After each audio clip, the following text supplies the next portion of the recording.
আসসালামু আলাইকুম এভরিওয়ান, কেমন আছেন আপনারা সবাই? আশা করি ভালো আছেন। আজকে আবার ফুড কালচার থেকে সিম্পল একটি ভিডিও নিয়ে চলে আসলাম, যেটা হচ্ছে কাচকি মাছের ভুনা।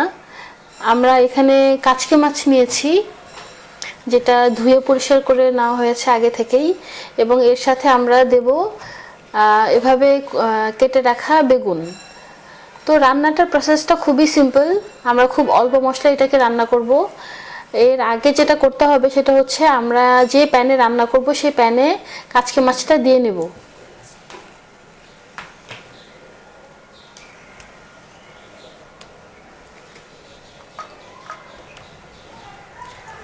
এখানে আমরা পেঁয়াজ কাঁচামরিচ দিয়ে দিচ্ছি,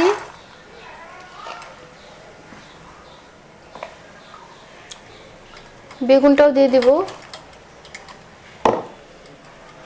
মশলার মধ্যে লাগবে হচ্ছে একটুখানি হলুদ আর পরিমাণ মতো লবণ।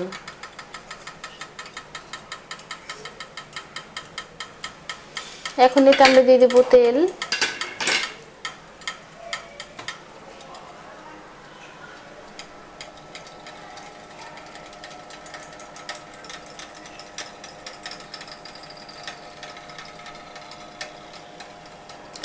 তেল দেওয়া হয়ে গেছে, এখন এটাকে আমরা ভালো মতো মাখিয়ে নেব, কারণ কাচকি মাছ দিয়ে মাখানো যাবে না, কাচকি মাছ এমনিতেও নরম মাছ।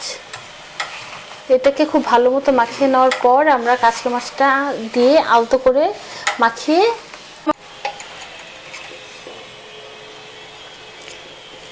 আমাদের মাখানো হয়ে গেছে। এখন এতে আমরা কাচকি মাছগুলো আলতোভাবে দিয়ে দেব।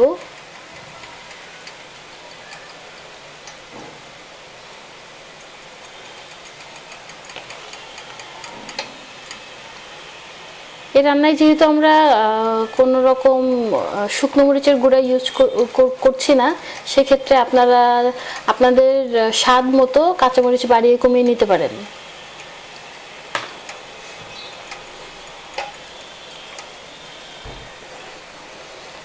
এখন বেগুন এবং মশলার সাথে মাছটাকে আলতো হাতে মাখিয়ে নেব।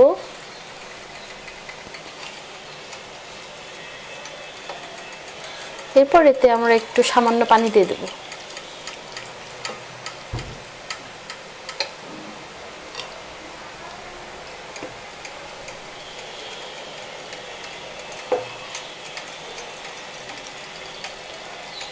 এখন এটাকে আমরা চুলায় বসিয়ে দেব।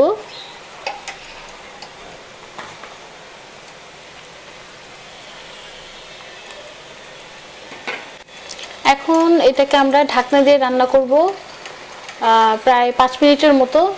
এরপর ফিরে আসছি। 5 মিনিট হয়ে গেছে, এখন আমরা ঢাকনা উঠিয়ে দেখব কি অবস্থা। অসম্ভব একটি সুঘ্রাণ বের হয়েছে মাছ থেকে, দেখতেও অনেক সুন্দর লাগছে। আর কাচকি মাছে লাইট মশলা, মানে স্পেশালি ছোট মাছে লাইট মশলাই খুব ভালো যায়, এতে হচ্ছে মাছের যে নিজস্ব যে স্মেলটা সেটা বজায় থাকে।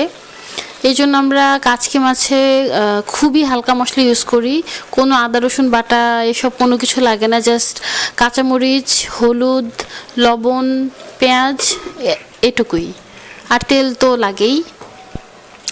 এখন আমরা আরও 5 মিনিট পর ফিরে আসছি। 5 মিনিট হয়ে গেছে, এখন আমরা ঢাকনা উঠিয়ে দেখব আমাদের মাছের কি অবস্থা। এটা অনেকটাই পানি টেনে গেছে। এখন এর মধ্যে আমরা দিয়ে দেব কুচি করে কেটে রাখা ধনিয়া পাতা। আমাদের বাসায় হচ্ছে দেশি ধনিয়া পাতাটা ছিল না, এই জন্য আমরা বিলাতি ধনিয়া পাতাটা ইউজ করছি।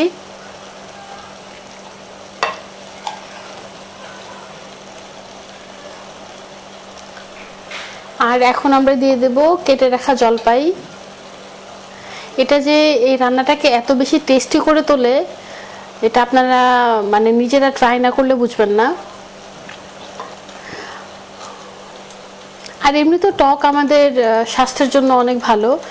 আর এভাবে কেটে দিয়েছি বা জলপাই দিয়েছি বলে এটা ভাববেন না যে জলপাইয়ের টক রান্নাতে ছড়িয়ে যাবে, একটু ছড়াবে না, জলপাই এমনই থাকবে। আপনারা আপনাদের ইচ্ছা মতো জলপাইয়ের পিসগুলো খাবার সময় নিয়ে খেতে পারেন। এদের রান্নার স্বাদের কোনো তারতম্য হবে না। ফিরে আসছি আরও 5 মিনিট পর। আমরা এবার চলে আসলাম আমাদের রান্নায়। এবার ফাইনালি আমরা ঢাকনা উঠিয়ে দেখব। আমাদের যতটুকু আন্দাজ আমাদের রান্না হয়ে গেছে, এক্স্যাক্টলি তাই। পানি পুরোপুরি টেনে গেছে। এখন এটাকে জাস্ট নামিয়ে ফেলতে হবে।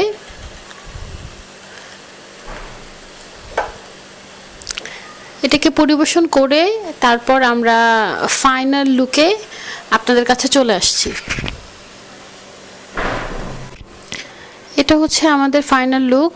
এটা মানে আমাদের কাচকি মাছ ভুনা উইথ জলপাই, অ্যান্ড এটা আসলে অনেক টেস্টি একটা রান্না, খুবই লাইট মশলার রান্না। যাদের স্পাইসে প্রবলেম আছে, যারা স্পাইস খেতে পারেন না, এবং যারা হচ্ছে মানে বাচ্চাদের জন্য এই রান্নাটা খুবই পারফেক্ট। আপনারা বাসায় ট্রাই করবেন এবং প্লিজ আমাদের কমেন্ট বক্সে কমেন্ট করবেন যে আমাদের রান্নাটা কেমন লাগলো, এবং যে কোনো রকমের কোনো সমস্যা বা কোনো কিছু কোনো কোয়েরি থাকলে প্লিজ আমাদেরকে একটু জানাবেন। লাইক কমেন্ট শেয়ার করবেন এবং আমাদের ভিডিও বেশি বেশি দেখবেন আশা করছি। ভালো থাকবেন। আসসালামু আলাইকুম।